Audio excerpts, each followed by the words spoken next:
মৃত্যুর পরোয়ানা মাথায় নিয়েও এক চুল পিছু হাঁটবে না, এমনটাই জানিয়ে দিলেন ইরানের সর্বোচ্চ ধর্মীয় নেতা আয়াতুল্লাহ আল খামেনি।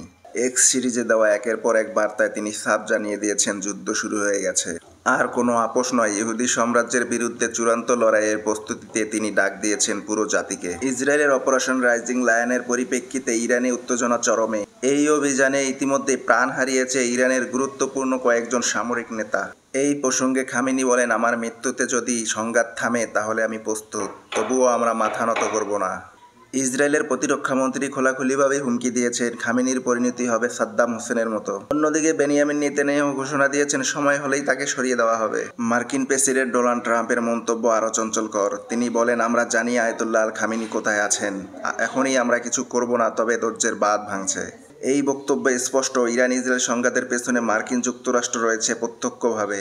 এই উত্তেজনা বাড়তে থাকলে তা মধ্যপ্রাচ্যে ছড়িয়ে পড়তে পারে বিশ্বজুড়ে। বিশ্লেষকরা বলছেন, যদি খামেনির উপর আঘাত আসে সেটা হবে এক ট্রিগার পয়েন্ট, যা তৃতীয় বিশ্বযুদ্ধের আগুনে ঘি ঢালতে পারে।